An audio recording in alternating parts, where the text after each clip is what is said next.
for me, Brad, a fight that me and you talked about for like the last 3 years finally happened. Terence Crawford stopped Errol Spence 9th round. I was shocked in the fashion that it happened, not the outcome.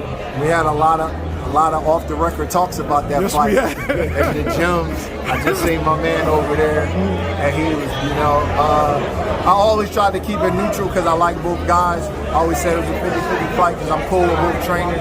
That was a remarkable performance, though. That was one of the best performances I ever seen. Terence fought a perfect fight.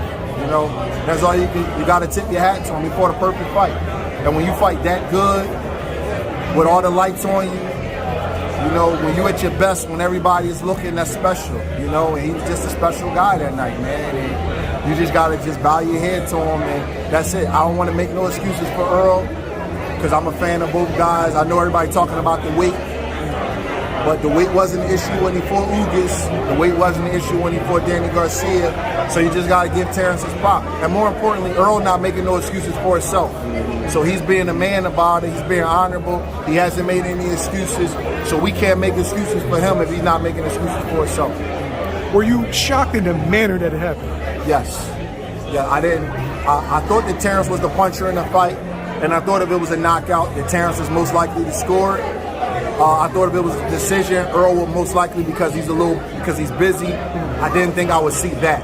That was phenomenal, man. I wasn't expecting to see that. Like, did it come from like the second round when he got the knockdown in the second round and then just followed up with? I think it just threw Earl off. Like Earl was kind of like the dog fighting from behind the whole fight after that. So he was like fighting harder, and then Terence could kind of just stay calm and just let it come and let all of Earl's force work against him. Like, all right, just come on, and it was just getting knocked down. Earl kind of, I'm not gonna say he was desperate, but he kind of walked into Terrence's game plan after that. He just kept walking in the shot because he was a little embarrassed. He was trying to make up for that knockdown, and it just played into Terrence's hands. Does it look Terence different? hurting him with that jab. You know what I mean? He couldn't really defend Terrence's jab, man, and it was like stopping him right in his tracks, man. It was just. It was tough to see Earl take those kind of punches, man. He's a nice kid. You don't never want to see nobody take them kind of shots. Do you think that it's going to make too much of a difference if they do fight at 154, or do you think we still see the same outcome? I don't know, man. That's why you fight the fights. Because I wasn't expecting to see that. And Wilder, Fury was real competitive in their third fight. Right. So who knows? And Wilder got beat pretty bad in the second fight. So you never know how that goes. Last question.